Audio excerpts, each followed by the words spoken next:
Technology की आपने positive side की बात की, टेक्नोलॉजी एजुकेशन की बात है, एआई की बात है, लगातार आगे ये विस्तार इसका हो रहा है। क्या आने वाले वक्त में टीचर्स इनसिक्योर हैं इस चीज़ को लेके? दूसरे प्रोफेशंस में देखें तो कई बार लगता है कि शायद टीचर्स को मशीन रिप्लेस कर देगी। हमारे हिमाचल प्रदेश में 9,719 प्राइमरी स्कूल हैं। तो सवाल ये है सर मेरा कि क्या जो ये स्कूल हैं बच्चों की मजबूत नींव कर पा रहे हैं या फिर हम आंकड़ों में खुश हैं? जहाँ आंकड़ा चाहिए वहाँ आंकड़ा ही चाहिए। एक बच्चा छोटा सा ईंट का टुकड़ा या पत्थर का टुकड़ा लेके 1, 1.5, 2, 3 घंटे उसकी गाड़ी चला सकता है बिना ये मलाल किए कि ये पेट्रोल की है, डीजल की है, काहे की है। जो साइकोलॉजिकली इतना मजबूत है उसको फिर हम बोलते हैं कि तुझे हम सिखाएंगे कि जीवन में जीना कैसे है। 4 कंचे जेब में है तो वो तो बादशाह है, 2 खिलौने जेब में हैं तो वो तो बादशाह है। तो यहाँ तो लाखों जेब में होने के बाद भी सेटिस्फेक्शन नहीं है। सरकार ने हाल ही में FLN असेसमेंट करवाया है। सबसे पहले तो ये आपसे जानना चाहूँगा कि ये क्या है और इसमें किस तरह का सर्वे होता है बच्चों का? Foundational literacy and numeracy. आप सोचिए, जिस दिन गैलीलियो ने ये कहा कि धरती बीच में नहीं है, ये तो सूरज बीच में, तो आप सोचिए उस दिन तो उस दुनिया का विज्ञान पूरा हिल गया होगा। सही बात है, क्योंकि उससे पहले तो विज्ञान इसी धारणा पे था कि धरती बीच में है, सूरज चारों तरफ घूम रहा है। हम 9 ग्रह कह रहे थे, आज हम 8 कह रहे हैं। क्या मालूम है कल हम 7 ही कह रहे होंगे, हो सकता है कल हम 14 कह रहे होंगे। क्योंकि हम उतना समझ पाए हैं जितनी क्षमताएं हमने अपने अंदर विकसित की है। जिन सुविधाओं के साथ हमने अपना अध्यापकीय जीवन शुरू किया था, आप हैरान होंगे कि जिस दिन मैंने पाठशाला में ज्वाइन किया था वहाँ बैठने के लिए कुर्सी नहीं थी। मैं 2-3 दिन तक वहाँ एक ट्रंक था, ट्रंक पे बैठता था। फिर एक पुरानी कुर्सी मिली, उसके लिए किले और थोड़ी घर से लेकर गया। आपने बच्चों को क्लासरूम में पढ़ाते हुए क्या कुछ सीखा किताबों से हटके? पहला है पेशेंस और दूसरा उत्साह।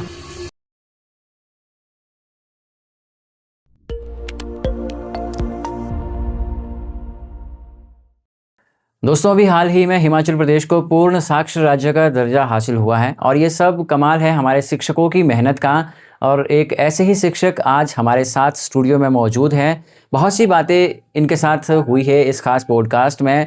फ़िलहाल वो राजकीय वरिष्ठ माध्यमिक पाठशाला कोहबाग में अपनी सेवाएं दे रहे हैं और दिव्यांग बच्चों के साथ बड़ा अच्छा ये काम कर रहे हैं। बच्चों को एक बेहतरीन तकनीक के साथ ये पढ़ा रहे हैं। संजय कुमार इनका नाम। तो आइए सुनते हैं आज का ये खास पॉडकास्ट। सर नमस्कार। नमस्कार अनिल जी, कैसे हैं? बहुत बढ़िया सर। और सर जब आप 10th क्लास में थे, अभी मुझे लगा इसका पता कि आपके सर हुआ करते थे US रावत जी। एक बार पूछा उन्होंने, सभी क्लासरूम में पूछा सबसे कि कौन कौन अध्यापक बनना चाहता है। आपने बोला कि आप आर्मी में जाना चाहते हैं। फिर आप आर्मी से सीधे घूमे टीचिंग के फील्ड में और बच्चों को पढ़ाया, वो भी ग्रामीण क्षेत्र में। इसके पीछे क्या कहानी है वो थोड़ा बताएं। जो भाग्य में लिखा होता है वो उसकी शुरुआत कहीं ना कहीं तो होती ही है। हाँ। तो शायद जो मेरे भाग्य में लिखा था उसका पहला कदम उस दिन वहाँ मेरे दिमाग में उठ गया था। क्योंकि हम कहते हैं कि जो भी हम काम जिंदगी में करते हैं हम 2 बार करते हैं। पहली बार दिमाग में करते हैं, फिर असल जिंदगी में उसको करके दिखाते हैं। तो वो जो दिमाग वाला काम था वो US रावत सर ने कक्षा में कर दिया था। और वो कहानी भी इस तरह से थी कि वो सबसे पूछ रहे थे कि आप क्या बनेंगे, तो मैंने भी सबको देख के कहा कि मुझे फौजी बनना है। लेकिन उनके चेहरे पे मायूसी बढ़ती ही चली गई क्योंकि कोई भी नहीं कह रहा था कि मुझे अध्यापक बनना है। अच्छा। लेकिन जो अंतिम पंक्ति में प्रथम स्थान पे बैठी थी, लेकिन घूमकर उसकी बारी सबसे अंत में आई। अच्छा। संगीता चंदेल उनका नाम है, मेरी गॉड सिस्टर भी हैं वो। जी। आज बहुत बड़े प्रशासनिक पद पर हैं। उन्होंने कहा कि मुझे टीचर होना है। तो उस समय जो चमक मैंने US रावत सर के चेहरे पे देखी थी, क्योंकि वो एक तो टीचर ही बहुत कमाल के थे और दूसरा उनका प्रभाव बहुत था। और उनके चेहरे पे खुशी देखना एक शिष्य के रूप में, किसी से कहा नहीं कि भाई मुझे टीचर होना है, लेकिन मन में सोच लिया कि अगर मैं हो पाया तो टीचर तो मैं अवश्य हो जाऊंगा। जी। वो दिन, और फिर हम कहते हैं कि हमने दिमाग में पहला कदम उठा लिया था तो जिंदगी में दूसरा कदम उठाने का अवसर मिला सन 2000 में, जब बतौर प्राथमिक शिक्षक शिक्षा विभाग में मैंने ज्वाइन किया। जब घर में ये चीज़ आपने डिस्कस की कि मुझे टीचर बनना है, तो पेरेंट्स का क्या रिएक्शन था? पेरेंट्स का रिएक्शन तो बहुत अच्छा था, क्योंकि मेरे परिवार में माता पिता उतने पढ़े नहीं थे जितने माता पिता पढ़े लिखे आजकल हैं जी। तो लेकिन उनका पढ़ाई की तरफ रुझान, आप ये कहें कि उनको बहुत ज़्यादा पता नहीं था, लेकिन वो पता करके फिर हमको पढ़ाते थे। अच्छा। मुझे अभी भी ध्यान है कि पापा इंग्लिश के कुछ वर्ड्स हमको पूछते थे, हमको लगता था कि इनको कहाँ से पता है। कितने पढ़े थे अंकल जी उस टाइम पे? मुझे लगता है 10th शायद नहीं कर पाए थे। अच्छा। तो क्योंकि घर की जिम्मेदारियां थी, वो पढ़ने का तो बाद में आता, पहले घर की जिम्मेदारियां पूरी हो जाती। पिता का सिर्फ साया सिर पे नहीं था, 3-4 भाई बहन और भी थे, सभी अपने अपने काम में लगे हुए थे। तो मुझे ध्यान है कि वो जो किताबें होती है छोटी छोटी बाजार में, जिसमें बहुत से सारे फैक्ट्स दिए होते हैं, तो वो खुद पढ़ते थे, फिर हमसे पूछते थे। और कई बार मुझे ऐसा भी लगा कि हमसे पूछने और हमें पढ़ाने के लिए उनकी तैयारी हमसे ज़्यादा हो गई जी। जिंदगी की तैयारी तो उनकी बहुत थी, क्योंकि उन्हीं को देख के तो जो हमारी फिलॉसफी आज है वो उन्हीं को देख के है। वैसा ही माता की तरफ से भी था। जब उनको पता लगा कि मैंने टेस्ट दिया है और मैं क्वालिफाई भी कर गया हूँ, मैंने स्कूल में ज्वाइन करना है, तो घर में खुशी का माहौल था, क्योंकि मेरे परिवार में मैं पहला व्यक्ति हूँ जो अध्यापन की तरफ आया हूँ। अदरवाइज और विभागों में सभी लोग काम कर रहे थे जी। तो परिवार के लिए भी और मेरे लिए भी सपना सच होने जैसा था। और जो 10th क्लास में सोचा था वो 22-23 साल की उम्र में बहुत जल्दी ही सच भी हो गया। तो बहुत अच्छा अनुभव था, घर परिवार में भी और मेरे लिए भी। अच्छा, फिर उसके बाद आपने एमए भी किया, वो भी 4 सब्जेक्ट पर। उसके बाद यूजीसी नेट भी आपने क्वालिफाई किया। पीएचडी आपने की एजुकेशन में। इतना पढ़ने के बाद तो लोग बोलते हैं कि भैया अब नहीं होगा, हो गया हमसे।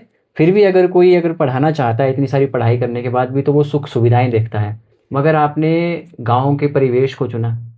एक्चुअली इसके पीछे भी एक मज़ेदार कहानी है कि जब मैं छोटा था तो लोगों के घरों के बाहर नेम प्लेट्स दिखता था, तो जो नेम प्लेट्स होती थी तो उसमें बहुत सारी डिग्रीज लिखी रहती थी। तो उनको देख के ऐसा लगता था कि इतना कैसे पढ़े होंगे वो। कई बार तो लोग सोचते हैं कि शायद वो बोस्टिंग होती है, दिखावा होता है कि आपने लिखा है भैया मैंने ये किया है। पर मेरे लिए वो बड़ा चार्मिंग होती थी वो नेम प्लेट, कि इन्होंने इतना सारा पढ़ा है तो कैसे पढ़ा होगा, इतने साल कंसिस्टेंसी कैसे बना के रखी होगी। तो मेरे लिए वो बड़ा मोटिवेटिंग था। और जब शिक्षा विभाग में एंटर आ गए तो अब पढ़ना था और पढ़ाना था। तो दो चीज़ें तो मुझे पहले साल में ही मालूम हो गई थी कि अगर पढ़ाना है तो पढ़ना तो पड़ेगा। और पहले साल में तो नहीं, दूसरे तीसरे साल में मुझे ऐसा लगा था कि अगर मैं कर पाऊंगा तो एजुकेशन में पीएचडी तो मुझे, जो विद्या वाचस्पति की डिग्री है, वो करनी चाहिए।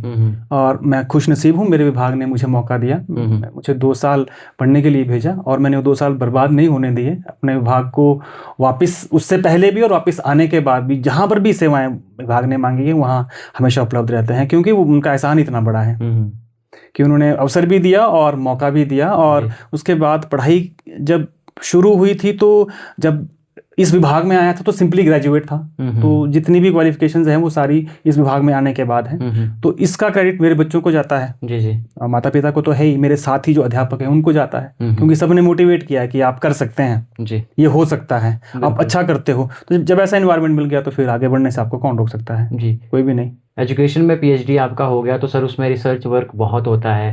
इस दौरान जब आपने एमएड और बीएड आपका हुआ तो उसमें बच्चों की समग्र शिक्षा पे ध्यान दिया जाता है, प्राथमिक शिक्षा पे ध्यान दिया जाता है। इस दौरान आपके लिए ये कितना हेल्पफुल था जब प्राइमरी शिक्षक आप नियुक्त हुए? एक बात तो माननी पड़ेगी कि कक्षा में पढ़ाना और खुद पढ़ना 2 अलग अलग चीज़ें हैं। आप बहुत अच्छे इंटेलिजेंट विद्यार्थी हो सकते हैं, लेकिन अब ये तय नहीं है कि आप उतने ही अच्छे अध्यापक भी होंगे जी। और इसका मापदंड है कोई? मापदंड तो नहीं कह सकते, लेकिन अध्यापक बनते बनते अध्यापक बनता है। हाँ, ये तो है। जैसे मुझे तो लगता है कि हमें नहीं कहना चाहिए कि हम अध्यापक हैं, हमें कहना चाहिए कि हम प्रैक्टिसिंग टीचर हैं जी। एकदम से टीचर नहीं हो जाते, टीचर होने में 4-5 साल तो मिनिमम लगते ही लगते हैं। और जो चीज़ आपको बहुत मज़ा देती है वो ये कि जिन विषयों पे, जिन टॉपिक्स में आप खुद अपने पढ़ते हुए समय फंसते थे, आप उन्हीं टॉपिक्स में उन्हीं जगह से दूसरे बच्चों को जब निकाल रहे होते हैं, तो वो आपको क्लास का अपना सीन भी याद आ रहा होता है कि यार मैं कैसा इस सब्जेक्ट से बचने की कोशिश करता था। तो जो वो वहाँ का अनुभव है वो आपको क्लास में पे करता है, लेकिन कर पाएगा तभी अगर आपका टेम्परामेंट है पढ़ाने का। बिल्कुल, क्योंकि मेरे बहुत से ऐसे दोस्त हैं जो डॉक्टरेट भी हैं, उससे भी आगे की पढ़ाई भी उन्होंने की है, अच्छे पदों पर भी हैं। तो जब भी उनको कहते हैं कि छोटे बच्चे को पढ़ाना है तो वो एकदम साफ मना कर देते हैं कि नहीं पढ़ा पाएंगे। अच्छा, कभी आपने जानने की कोशिश की कि भाई क्यों आप छोटे बच्चों को नहीं पढ़ाना चाहते? कभी जाना आपने उनसे? उनसे मैंने पूछा कई बार, लेकिन तो उन्होंने कहा कि जो छोटा बच्चा है उसके लेवल पे आने के लिए मुझे कितना डीप डाउन खुद आना पड़ेगा, मैं उसकी अंडरस्टैंडिंग से अगर मैच नहीं कर पाया तो मैं उस तक कभी रीच नहीं कर पाऊंगा। तो उससे बेहतर है कि मैं उस तक आ ही नहीं पा रहा हूं तो उसका समय बर्बाद करूं, उससे बेहतर है कि मैं उसको पढ़ाऊं ही ना। फिर जी जी जो मेरे जहां तक मैं नीचे आ सकता हूं मैं उसी लेवल तक के बच्चे को पढ़ाऊं। जी जी उसमें ये नहीं है कि भाई वो अपने को छोटा समझेगा कि छोटा बच्चा, बोल रहा है कि वो नीचे वाले बच्चे के साथ काम करना चैलेंजिंग ज्यादा है। जी जी आपको एक ही बात 10 बार बोलने के बाद भी रिजल्ट गलत आ सकता है।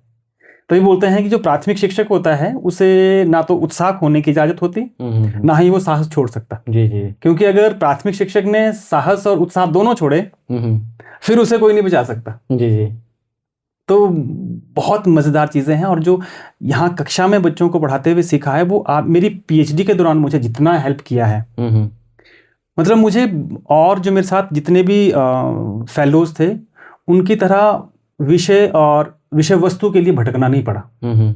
क्योंकि विभाग ने इतने सारे असाइनमेंट्स में मुझे यूज़ किया था, मुझे अवसर दिया था, तो बहुत सारा अनुभव मेरे पास था और बहुत सारी इन्फॉर्मेशन के जो रिसोर्स थी से मुझे पता था कि मुझे क्या चीज़ कहाँ मिलेंगी।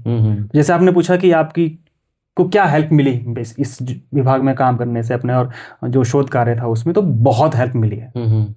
जब आपको रिसोर्स पता हो कि मुझे यहाँ से इन्फॉर्मेशन मिलनी है तो आपको रिसोर्स लोकेट करने के लिए भटकना नहीं पड़ता। बिल्कुल डाटा कलेक्शन बहुत इजी हो गया क्योंकि पूरे हिमाचल के टीचर्स के साथ काम करता आया था, तो हर डिस्ट्रिक्ट में मुझे मेरे कनेक्शंस थे। मैं जहाँ भी गया तो वहाँ मेरे से पहले मेरे टीचर भाई पहले खड़े थे। जब भी जहाँ भी हमें कोई स्कूल में पहुँचना होता था तो वो रास्ता, गाड़ी, सब कुछ लेके वहाँ उपलब्ध रहते थे। तो हमने वो बहुत मज़ेदार रहा, मतलब वो सफ़र अच्छा। एज ए स्टूडेंट पहली बार आप क्लासरूम में गए थे, वो मोमेंट याद है आपको? एज ए स्टूडेंट भी याद है, लेकिन अपनी पहली कक्षा का तो नहीं याद क्योंकि उस समय तो 5 साल का रहा होगा, मेमोरीज भी धुंधली हो गई हैं। लेकिन हाँ, दूसरी कक्षा का तो मुझे याद है कि दूसरी तीसरी कक्षा में हम उस समय जो स्कूल है वो सीनियर सेकेंडरी स्कूल्स के साथ ही हुआ करते थे, प्राइमरी स्कूल। उसके बाद वो अलग हुआ प्राइमरी सेक्शन, तो मेरे समय में ही अलग हुआ है वो। तो उस समय स्कूल बड़ा होता था, बच्चे बहुत होते थे, तो उतना ज़्यादा तो याद नहीं है। लेकिन हाँ, चौथी पांचवी कक्षा का मुझे याद है कि जो मेरा स्कूल जब बदला, क्योंकि प्राइमरी सेक्शन अलग हुआ तो हमारे स्कूल को अलग किया गया, एक स्कूल नया खुला, तो हमने 5 बच्चों ने वहाँ पर अपना शुरू किया, पढ़ाई शुरू की। तो आपको यकीन नहीं होगा, वैसे जो मेरा स्कूल था वो एक्चुअल में ड्रम से बना हुआ शेड था, जिससे, क्योंकि उसके नज़दीक वाटर टैंक था और वो पूरे गांव को वहाँ से सप्लाई होती थी। तो बिल्डिंग तो थी नहीं। ये तो कब की बात है? ये 85 के आसपास की बात है, 1985 के आसपास की बात है। जी जी। तो अब स्कूल तो शुरू कर दिया था, बिल्डिंग थी नहीं। तो वहाँ पर जो वो आईपीएच के कर्मचारी थे, उन्होंने एक ड्रम जिसमें चारकोल आता है, हाँ जी हाँ जी, उसका एक शेड सा बनाया हुआ था। तो उस शेड में वो आराम करते थे दिन को, जब वो पानी सप्लाई के लिए वहाँ बैठते थे। तो बाद में वो कमरा हमको मिल गया, तो हमने वहाँ से शुरू किया। 4th में था शायद मैं, जब मैं वहाँ आ गया था। तो एक ही टीचर होते थे, 4-5 क्लासें होती थी, बच्चे ही 5 से शुरू हुआ था, धीरे धीरे बढ़ के काफ़ी बच्चे हो गए। तो उस दौरान जो 5वीं कक्षा में जब हम आए तो मेरे श्यामलाल सर वहीं नज़दीकी के गांव से हैं, वो स्कूल आए। अच्छा। तो हमें ये नहीं था मालूम कि ये 2 दिन बाद टीचर बनकर भी यही व्यक्ति हमारे सामने होंगे। तो ऐसे बहुत कम याद रहता है आपको प्राइमरी का, लेकिन मुझे याद है कि जिस दिन वो आए थे, मैं कई जगह जहाँ भी मुझे अवसर मिलता है मैं जरूर याद करता हूँ। क्योंकि प्राथमिक कक्षा का अध्यापक आपको वो बना देता है जो आपने ज़िंदगी में बनना होता है, वो आपको प्राथमिक कक्षाओं में बना देता है। तो मुझे याद है कि वो हमें तरबूज लेकर आए थे। अच्छा। और उनके थोड़े समय पहले हमारे बीच में पद्मदेव सर थे, उन्होंने बाद में जॉब छोड़ दी थी, किसी और डिपार्टमेंट में या काम करने चले गए होंगे वो। उन 2 का बहुत प्रभाव रहा है जी। तो अगर लगता था कि बनना है तो इनके जैसे बनना है, उन्होंने मतलब जीवन को शेप देना वहीं से स्टार्ट कर दिया था। और फिर जब 6th 7th 8th होते हुए बहुत सारे अध्यापकों के साथ काम किया, तो 10वीं में आते आते यूएस सर ने तो वो मतलब मुझे इन्फ्लुएंस कर ही दिया कि अब मुझे अध्यापक होना है। तो मज़ेदार जर्नी है, मतलब ये कह सकते हैं।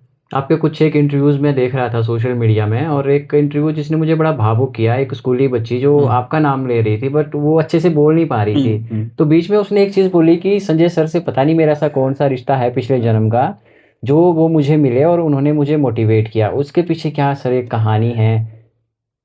ऐसे बहुत सारे बच्चे हैं, मतलब जो आप बोल रहे हो तो मुझे गूज़बम्स आ रहे हैं। मतलब वो आप जो बच्चा आपको फील करवा देता है ना, वो आप जिंदगी में कभी फील नहीं करोगे। ये तो है। टीचर को कितनी मर्जी परेशानी जिंदगी में होगी, जब वो कक्ष में है कुछ भी याद नहीं रहता आपको जी।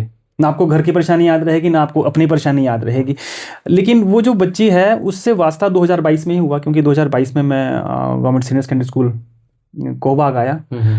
तो वो बच्ची उसमें थोड़ी स्टैमरिंग थी, तो लेकिन जब मैंने उसको पहली बार प्रेयर में डाइस पे देखा तो मुझे लगा कि इस बच्ची में जिद तो है, क्योंकि उसी तरह की समस्या में से मैंने भी खुद को निकाला था जी। क्योंकि मैं भी स्टैमर करता था। मेरा स्टैमर करना लो कॉन्फिडेंस की वजह से था, लो सेल्फ स्टीम थी तो उसकी वजह से था। लेकिन उस समय मुझे पता नहीं था कि मेरे साथ ये दिक्कत है। जी जी। लेकिन जब शिक्षक हुआ तो पता चला कि नहीं, अब तो बोल के खाना है, तो बोल के खाना है। तो फिर प्रैक्टिस शुरू हुई धीरे धीरे धीरे। 1-1.5 साल में मैंने अपने आप को, जो मेरे लिए चैलेंज था, मैंने उसको सॉल्व कर लिया और उसको अपना हथियार बना लिया जी। तो यही बात मैंने उससे शेयर की कि कामाक्षी देख, तुमसे भी नहीं हो रहा है, एक दिन मुझसे भी नहीं हो रहा था, और तुझ जैसे और बच्चे भी बहुत सारे हैं जिनसे आज नहीं हो रहा है, कल हो जाएगा। बिल्कुल। तो लेकिन जो वहाँ के टीचर जो और साथी मेरे साथ थे, तो उन सभी ने उसको बहुत अच्छे से ग्रूम किया हुआ था पहले से ही। जी जी। मतलब ये नहीं मैं कह सकता कि वो मेरे करने से ही वो इतना अच्छा कर पा रही थी, नहीं, वो उससे पहले भी अच्छा कर रही थी। लेकिन हाँ, मेरे साथ लगाव शायद इसलिए थोड़ा महसूस करती होगी कि उसको लगा कि ये तो मेरे जैसे ही है, जो जिस समस्या से मैं गुजर रही हूँ इसमें से ये भी निकल कर बाहर आए हैं। तो फिर मैंने उसको कहा कि जो तेरे को अच्छा लगता है क्लासरूम में मेरी बात करते हुए, तो उसको नोट करती रहे। फिर मैंने उसको कहा कि देख, जो शब्द तेरा अटकता है उस पर तूने अटकता क्यों है, क्योंकि तू जोर लगा के बोलने की कोशिश करती है। तो इससे अच्छा है तू उसको ऐसा कर कि थोड़ा सा लंबा कर दे। अगर तुझे भोजन बोलना है तो एकदम से भोजन मत बोल, तू ऐसे बोल, भोजन, थोड़ा सा गैप दे दे। जहां तूने अटकना है उसको गैप से भर ले, पहले शब्द को थोड़ा लंबा कर दे ताकि वो अटकने वाली स्थिति निकल जाए। तो उसने थोड़ी थोड़ी कोशिश करनी शुरू की, तो उससे क्या हुआ कि उसको थोड़ा सा बेनिफिट होने लगा। फिर अब उसने क्या करना शुरू किया कि जब भी वो प्रेयर में जाए तो फिर मेरी तरफ को देखती रहे कि मुझसे उम्मीद की शाबाशी देगा या कुछ बोलेगा। तो फिर मैंने कहा भी ऐसे तो ये फिक्स हो जाएगी, शाबाशी के लिए काम करेगी। तो मैंने क्या किया, जिस दिन उसने बोलना हो तो कई बार मैंने प्रार्थना में उसके सामने मतलब रहना ही बंद कर दिया। अच्छा। फिर जब क्लास में आते तो क्लास में और टीचर्स भी ऐसा ही करते थे, तो मैंने भी उसी को फॉलो रखा कि कोई इसका मजाक ना उड़ा पाए। तो क्लास में उसको बहुत अच्छा, अपने जो उसका पीयर ग्रुप है उससे बहुत अच्छा, हम कह सकते हैं कि सहयोग भी मिलता था और उसको सहायता भी मिलती थी कि जब भी वो फंसेगी तो आसपास का बच्चा उसको मदद लेके उसके पास होगा। मान लो कोई शब्द वो अटक गई है तो वो दूसरा बच्चा बोल देगा उससे पहले, ताकि वो एकदम से बोल पाए। तो वो बड़ा अच्छा अनुभव था बच्चों के साथ। तब मुझे लगता है कि अगर आप बच्चों को ना, पढ़ाना तो कोई भी कर लेगा, जी जी, लेकिन पढ़ाने के साथ जो एक्स्ट्रा आप कुछ बच्चों को देते हैं, वो चीज़ जो है ना, वो बच्चों में झलकती भी है और बच्चा आपकी तरफ इस तरह से देखता है कि यार होगा तो कल मैं भी इनके जैसा बनने की कोशिश करूंगा। बिल्कुल। तो उसके साथ भी लगाव, उसको ज़्यादा लगाव थोड़ा इसलिए महसूस हुआ होगा, जो मुझे लगता है कि मेरे जैसे ही थे, ये भी अपने आप को बाहर निकाल कर लाए हैं। अब वो लड़की संस्कृत कॉलेज से पढ़ रही है, तो मुझे नहीं लगता 1 महीना भी जाता होगा और उसका फ़ोन ना आता होगा। अच्छा। फ़ोन करेगी, अगर मैंने नहीं किया 1-2 महीना हो गया, मैं नहीं कर पाया, तो फिर वो शिकायत रहेगी कि आपने तो याद ही नहीं किया। तो फिर ऐसा कनेक्शन तो बच्चों से बहुत रहता है। जिन बच्चों को 21-22 साल पहले पढ़ाया है, वो बच्चे भी ऐसे ही मिलते हैं। एक बच्चे ने बाजू से पकड़ा मुझे, और मैं किसी बड़े व्यक्ति से मिलने जा रहा था, तो भीड़ बहुत थी, जाने नहीं दे रहे थे। उसने मुझे पकड़ा, मुझे ये भी पता नहीं लगा कि मुझे पकड़ा क्यों है, और धकेलता ही ले गया और अपने साहब के पास। अब मुझे क्या मालूम कि उसके साहब, उन्हीं के साथ वो काम करता है। फिर पता चला कि ये तो मेरा बच्चा है जिसको मैंने प्राइमरी कक्षा में पढ़ाया है, दीपक उसका नाम है, शायरी से है। तो अब उस बच्चे ने कितने सालों से याद रखा है, 20-22 सालों से मेरे पास पढ़े होके जा चुका है वो।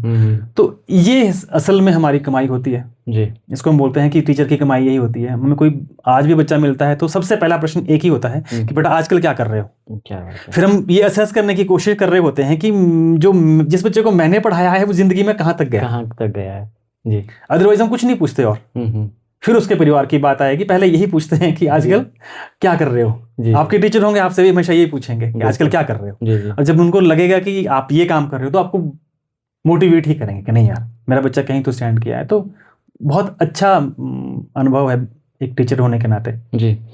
सर आपने कुछ एक ऐसे बच्चों के साथ भी काम किया जो शारीरिक रूप से कहीं ना कहीं से परेशान थे, जो उनको थोड़ा अक्षम बोल सकते हैं हम। एक टीचर के लिए कितना चैलेंजिंग होता है ऐसे बच्चों के साथ काम करना, उन्हें समझाना? जैसे कुछ एक एग्जांपल अभी आपने दिया, गुड़िया का एग्जांपल आपने दिया, कितना चैलेंजिंग होता है ये? ये बच्चे, इनको हम विशेष बच्चे कहते हैं। विशेष बच्चे असल में होते ही विशेष हैं, क्योंकि कुदरत ने इनको अगर कहीं कुछ कमी रखी होती है तो कहीं कुछ दिया हुआ भी होता है जी। और बस अब वो पहचानने की जरूरत होती है कि ये क्या कर सकते हैं जी। कुछ बच्चे ऐसे होते हैं जिनको सिर्फ ट्रेंड किया जा सकता है डीएलएस के लिए, डेली लिविंग स्किल्स के लिए। कुछ बच्चे ऐसे होते हैं जिनको अगर अच्छे से ट्रेन किया जाए तो वो नॉर्मल बच्चों की तरह काम कर सकते हैं। जी। कुछ बच्चे ऐसे होते हैं जिनको देख के आपको अंदाजा ही नहीं लगेगा कि ये बच्चे विशेष हैं। तो अब कैटेगरी के हिसाब से कि बच्चा किस कैटेगरी में फॉल करता है, वो सीवियर है, क्रॉनिक है, या एवरेज है, एवरेज से नीचे है, उसके हिसाब से हमारी स्ट्रेटेजीज होती हैं। और क्योंकि 8-10 साल मुझे इन बच्चों के साथ काम करने का मौका मिला, मैंने होम बेस्ड एजुकेशन में भी काम किया है। विभाग ने वो अवसर दिया कि आप काम करें, पहले ट्रेंड किया और फिर ट्रेंड करके इन बच्चों के साथ काम करने के लिए अवसर दिए। तो उसमें हमारे पास बहुत सारे बच्चे होते थे जिनके साथ हम बहुत सारी एक्टिविटीज़ करते थे। जैसे आपका ब्लॉक लेवल स्पोर्ट्स है, डिस्ट्रिक्ट लेवल स्पोर्ट्स है, स्पेशल बच्चों का, उनकी एक्सकर्शन होती थी, उनकी पिकनिक होती थी, उनके जो मेडिकल कैंप्स होते हैं तो उनमें उनको अरेंज करना, उनको बच्चों को वहाँ तक पहुँचाना, वो सब कुछ काम किए। तो मेरे पास एक बच्ची है, ममली की बच्ची है, वो मेरे गाँव की है, वो कोमल। तो वो बच्ची, अगर मैं आज बाहर खड़ा होकर भी दरवाजे पे अगर आवाज मारूंगा कि कोमल, तो वो, क्योंकि वो सीपी बच्ची है, सर्बल पाल्सी से वो ग्रसित है और स्पास्टिक है। स्पास्टिक मतलब कि उसका शरीर बहुत अकड़ा हुआ सख्त रहता है हर वक्त। अगर उसको उंगली भी हिलानी होगी तो हो सकता है उससे पूरी बाजू, पूरी बॉडी हिलेगी, उसके बाद उसकी उंगली हिलेगी। अभी भी यही प्रॉब्लम है? अभी भी यही प्रॉब्लम है। वो क्योरेबल नहीं है। वो थोड़ा उसको थोड़ा क्या कहें हम कि उसका जीवन सरल किया जा सकता है, लेकिन उसको पूरी तरह से ठीक नहीं किया जा सकता।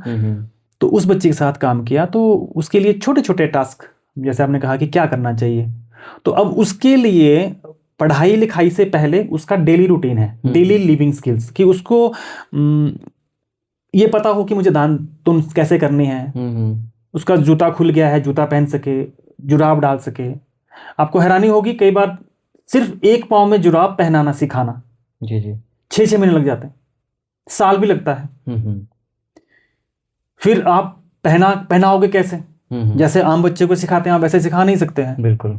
या तो आप बैकवर्ड चेनिंग करोगे या फॉरवर्ड चेनिंग करोगे, वो बच्चे के हिसाब से होगा। बैकवर्ड चेनिंग मीन्स कि आपने पहले जुराब पहना ली, उसको पहले खोलने की प्रैक्टिस कराओगे, उसके बाद पहनाने पे आओगे। फॉरवर्ड चेनिंग मीन्स आप पहले से उसको टोज पे पहनना सिखाओगे, तो कई महीने हो सकता है उसी में लग जाए। तो ये तो हुई डीएलएस की बात कि आप उसको जीने के लिए कैसे तैयार करेंगे। लेकिन फिर जो दूसरी बात पढ़ाई की आती है, तो पढ़ाई में उनके लिए जो टारगेट है वो बहुत छोटे रखे जाते हैं। एक तो ये कि वो टारगेट देख के डरे ना, उसको ऐसा लगे ये तो मैं चुटकी में कर दूंगी या कर दूंगा, तो अंदर से मोटिवेशन होगी। बिल्कुल।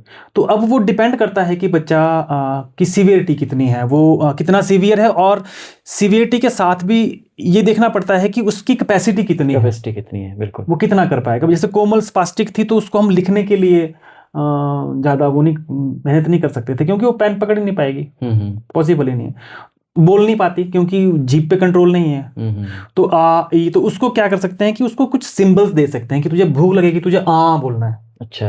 क्योंकि शब्द तो नहीं बोल पा रही है वो। तुझे वॉशरूम जाना है, तुझे ऐसे करना है, तो वो कर पाएगी वो।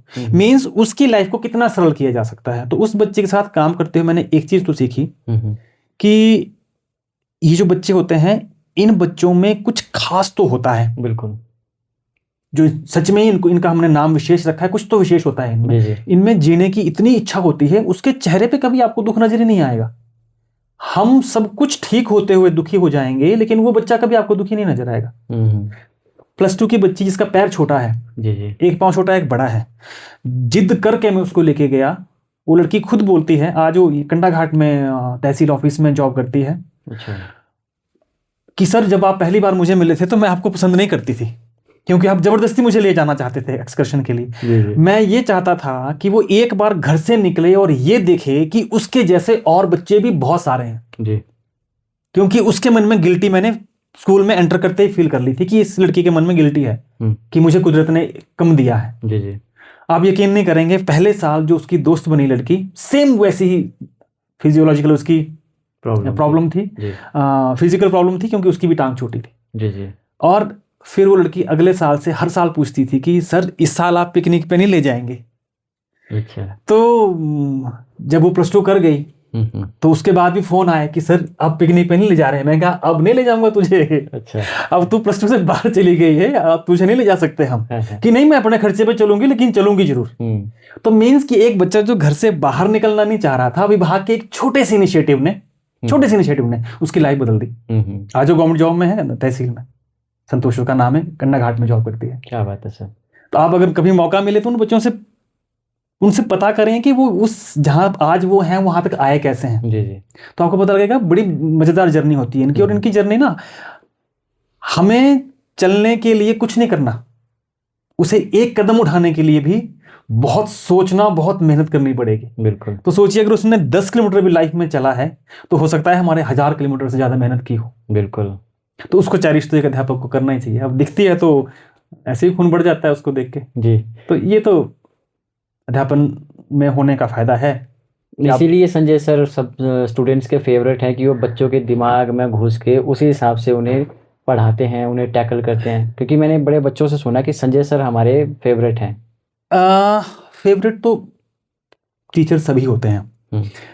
कुछ के लिए मैं होऊंगा, कुछ के लिए कोई और होगा, कुछ के लिए मैथ वाले होंगे, कुछ के लिए साइंस वाले होंगे। क्योंकि कुछ बच्चों को कभी साइंस मुश्किल लगती होगी तो मैम ने साइंस आसान कर दिया, तो उनके लिए वो साइंस वाले मैम भी अच्छे हो गए। किसी का मैथ मुश्किल था, किसी ने उनके लिए मैथ इजी कर दिया, तो उनके लिए मैथ वाले सर भी फेवरेट हो गए। अब मेरे पास भाषा है और समाज है, तो उनको लगा होगा कि नहीं हमारे लिए इजी कर दिया, तो उनके लिए मैं फेवरेट हो गया। और जब ये जो बच्चा आपको पसंद करने लगता है, मीन्स कि आपसे वो इमोशनली जुड़ने लगा है। जी जी।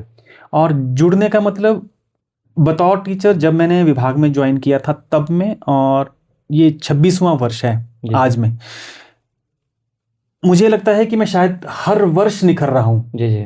मुझे हर वर्ष कुछ सीखने का मौका मिल रहा है। जी जी। अब जब आप चीजें बच्चों के लिए सरल करेंगे, जी जी, जब सरल करेंगे तो बच्चा आपसे जुड़ेगा ही जुड़ेगा। चीजों को जितना रिमोट रखा जाएगा, मतलब चीजों को जितना एब्स्ट्रैक्ट रखा जाएगा, वो बच्चे के लिए समझना उतना मुश्किल होगा। बिल्कुल। और जितना उसके नजदीक के उदाहरण के साथ उसको समझाया जाएगा, उतना वो उसके लिए सरल नहीं होगा, सिर्फ उसके लिए वो इंटरेस्टिंग हो जाएगा। जी जी। मैं आपको एक छोटा सा एग्जांपल बताऊं तो हमारे यहाँ हम बच्चों को पढ़ाते हैं विषय में कि जो पेट्रोलियम है वो एक ही तरल निकलता है जमीन में से, फिर उसी में से डीजल निकलता है, पेट्रोल निकलता है, केरोसिन ऑयल निकलता है, जेट ऑयल निकलता है, इवन की जो पेट्रोलियम जेली हम मुंह में लगाते हैं वो भी उसी में से निकलती है। और बहुत सारे बाय प्रोडक्ट्स हैं जिसका हम बहुत यूज करते हैं, इवन की जो प्लास्टिक है वो भी वहीं से आता है। तो बच्चों को ये समझाना कि एक ही तरल में से, जिसको हम काला सोना बोलते हैं, उसमें से ये सारी चीजें निकलती कैसे होंगी। एक दिन जब बच्चों के साथ काम किया तो मुझे लगा कि नहीं, ये ना समझ नहीं रहे हैं और इनको मजा नहीं आ रहा है, ये मतलब मानने को तैयार नहीं है कहीं दिल में अंदर कि एक ही चीज में से निकलने वाली चीजें हैं सारी। मैंने कहा क्या किया जाए इनके लिए। 1-2 दिन तक वो चैप्टर भी चलता रहा, 3 दिन 4 दिन 5 दिन, और वो दिमाग में वो भी चलता रहा कि क्या करें, इनको नहीं लग रहा है पता। फिर ऐसी क्लास में बैठे बैठे जैसे हम रिवीजन लगे करने की, बताओ हमने जो पढ़ा है वो उसमें से कितना हमको ध्यान रहा है, कितना समझ में आया है। तो ऐसे ही ध्यान आया कि यार एग्जाम्पल तो मेरे पास है, एग्जाम्पल तो इन सब बच्चों के घर में है, तो उसके साथ क्यों ना समझा जाए। मैंने ऐसे ही पूछ लिया उनसे कि बताओ कि क्या तुम घी को देख के ये बता सकते हो कि दूध में से आया है। कहते नहीं सर नहीं बता सकते। तो मगर चलो घी दूध के पास चलते हैं वापिस, वहां से प्रोसेस देखते हैं कैसे निकला घी। जब हमें दूध मिला, हमने गर्म किया, उसमें हमने, हमारे यहाँ जमुइन बोलते हैं पहाड़ी में, खट्टा डाला, वो दही हो गया। तो मतलब एक प्रोसेस करने से हमें दूध से दही मिल गया। अब प्रोसेस बदल जाएगा, हमने दही को किसी चीज में डाला और उसको मथ लिया, अब प्रोसेस बदल गया, तो अब बाय प्रोडक्ट 2 हो गए। आपकी लस्सी भी हो गई, आपकी मक्खन भी हो गई। चले हम दूध से ही है, जैसे जैसे प्रोसेस बदल रहा है वैसे वैसे आपका प्रोडक्ट बदल रहा है। एग्जैक्टली। फिर मैंने कहा अब जब मक्खन आ गई तो मक्खन से भी हम सेटिस्फाइड नहीं थे, क्योंकि उसका जो शेल्फ लाइफ थी वो बहुत कम थी, उसको बहुत समय तक हम रख नहीं सकते थे। तो हमने क्या किया, उसको गर्म किया, उसमें घी निकला और एक बाय प्रोडक्ट और निकला, जिसको हम मेड़ू बोलते हैं हमारे यहाँ। तो ऐसे ही जैसे दूध में से इतने सारे प्रोडक्ट हमने निकाल लिए, वैसे ही हम जो पेट्रोलियम काला सोना हम जीवन में से निकालते हैं, उसमें से अलग अलग प्रोसेस करके हम उसमें से अलग अलग चीज़ें निकालते हैं। जी जी। तो जब आप इतना कंक्रीट बच्चे के लिए कर दोगे तो डेफिनेटली वो आपसे जुड़ेगा ही जुड़ेगा। और जब एक विषय एक टॉपिक में आपके साथ जुड़ जाएगा तो आपके साथ पूरी पुस्तक में आपके साथ रहेगा। एग्जैक्टली। चाहे बात समाज की हो, चाहे बात लैंग्वेज की हो, दोनों ही जगह अगर आप बच्चे को उस किताब के चैप्टर को उसकी ज़िंदगी से नहीं जोड़ पा रहे हैं तो वो फिर पढ़ेगा तो सही, नंबर भी लेगा बिल्कुल, लेकिन व्यवहार में नहीं आएगा। व्यवहार में तभी आएगा जब उसको लगेगा कि जो ये किताब में लिखा है ये इसलिए लिखा है क्योंकि ये ज़िंदगी में कहीं था और अच्छा था, इसलिए हमको बताया जा रहा है। जी। तो फेवरेट होने का कारण ये भी हो सकता है कि उनके नज़दीक ले जाकर उनको बताते हैं कि ये चीज़ इस तरह से है, इस तरह से काम करती है। जी। आपने उस जनरेशन के साथ भी बच्चों को पढ़ाया जहाँ पे रिसोर्सेज कम थे, या ये बोल सकते हैं कि किताबें ही एकमात्र सहारा थी। आप उस जनरेशन को भी पढ़ा रहे हैं। आज के दौर में AI है, आर्टिफिशियल इंटेलिजेंस है, सब कुछ है। सबसे ज़्यादा जो आपने टीचिंग एंजॉय की है किस दौर के बच्चों के साथ की?